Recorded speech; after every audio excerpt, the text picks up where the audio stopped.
was a pediatric family nurse who worked at the trauma unit of Primary Children's Hospital. Welcome, Selanie.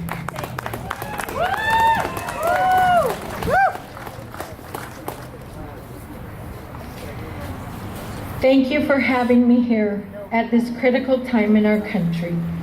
We stand at a crossroad. My name is Selanie Sanone. I am a pediatric trauma nurse. I hope to shed some light on this polarized debate. A pediatric trauma nurse is an educated, highly trained, integral part of an advanced trauma life support resuscitation team that awaits the arrival of your critically injured child. I am the assigned trauma nurse the day your 11-year-old son walking home from a neighborhood basketball game is gunned down in front of your home with a .30-06 high-powered rifle. He is flown to our emergency department. After all resuscitative efforts have failed, I am the trauma nurse tasked with the cleanup of your dead child. I await your arrival. I stay by your side as you grieve your cold, clean, dead child. The trauma team is a highly sophisticated group of doctors, nurses, and surgeons who maintain our composure through the worst case scenarios.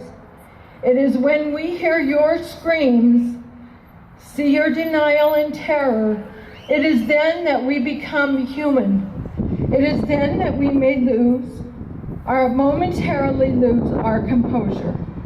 We go on to develop post-traumatic stress disorder, panic attacks, sleeping disorders, depressive disorders like other wounded warriors.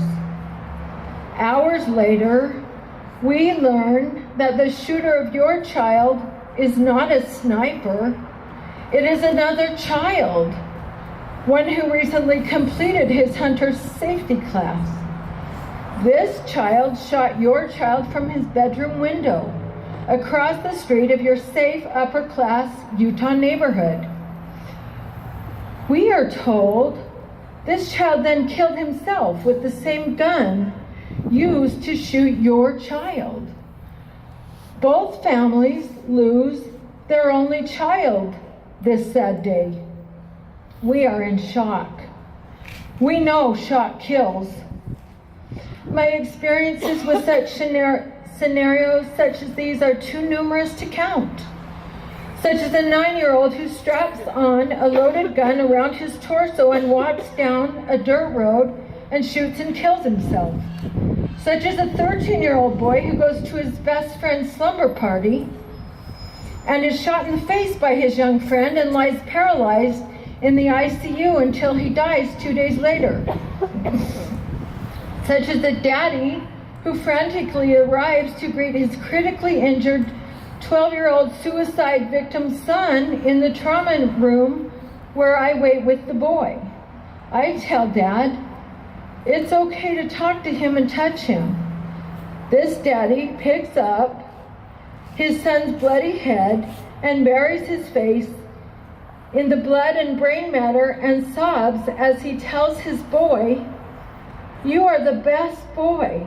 Thank you for being my son. You have never done one thing to upset us. We love you. Go home now.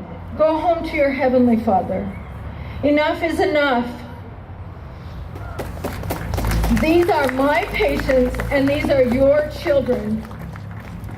They are more important than the profits of the weapons manufacturers.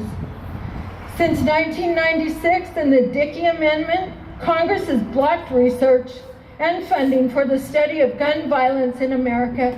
I ask you why. The United States is the most heavily armed nation on earth, with more guns than households. On an average day, 96 people in America die due to firearms. They die by suicide, homicide, domestic violence, accidents, and mass shootings. The common denominator is the unauthorized use of a gun. The social chemistry in our nation bombards us with brutality and murder and suicide as viable options in dealing with modern day problems.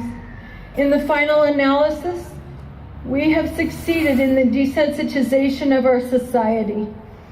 The framers of the Constitution could have not foreseen the consequences and ramifications of the Second Amendment in our day. We live in a time where we silently accept the mass murder of innocent children gunned down by maniacal, depraved mass shooters armed with legally purchased weapons of war. Now these guns shoot bullets so technologically advanced that they shred organs beyond repair. Emma Gonzalez and all the school children standing up and marching, you inspire us. You are the ones I've been waiting for.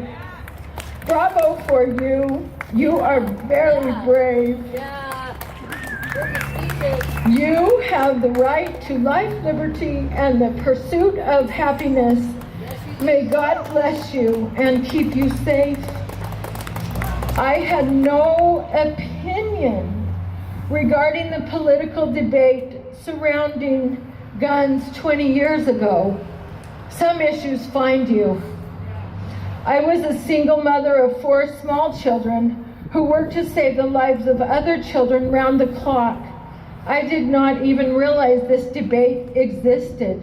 Wow, was I in for a surprise. GunWise is a life-saving, gun-neutral, adolescent firearm injury prevention program that addresses the social chemistry and root causes behind our nation's gun epidemic. I authored the adolescent portion of the program and presented it in school assemblies and classrooms throughout northern Utah. I had death threats put upon my life. This program addresses all facets of child gun death in America, namely homicide, suicide, groupthink, gang violence, as well as accidental gunshot deaths, child's play. Mass shooters were rare at the time of its inception. The approach to violence must be multifaceted and approached from a public health standpoint. The political polarization solves nothing. Mass shootings will only increase as mass shooters themselves are suicidal, isolated, and desperate. Our society has become addicted to violence. Meanwhile, our children's blood fills our classrooms and American soil. Having guns leads to using guns. Contrary to what the merchants of death would have us believe, more guns will not make us safer. Guns endanger rather than protect our homes. Teachers carrying concealed handguns is not the answer. Picture a Wild West shootout in an elementary classroom where a teacher with a handgun confronts a crazed mass murderer with an assault rifle. This is ludicrous. Consider maybe a police officer with a German Shepherd. I saw a German Shepherd today. Here, I raised German Shepherds. They patrol the school grounds. They would take a bullet for your child. They are professional. They are trained. Our children are worth paying their salary. Consider steel doors on classrooms, accessible, that could be activated in the case of an active shooter. Do not raise your children to be natural-born killers. Refuse to buy them violent video games like Super Columbine, Manhunt, Hatred, Death Race, and all the others. Lock your firearms away from your children. Check where your children play. Check if the homes they're playing in have loaded unsecured guns. Tighten access laws. Increase mental health and awareness. Do not be silenced. Continue to march. Our children are our future. They are our hope of hope. My only agenda is to save the lives of your children.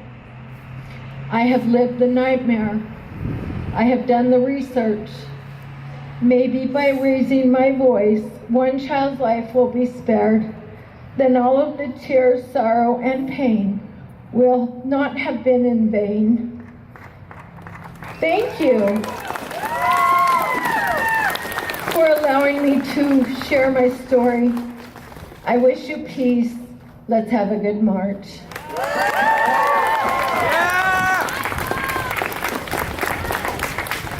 All right, we're going to switch over to Jennifer.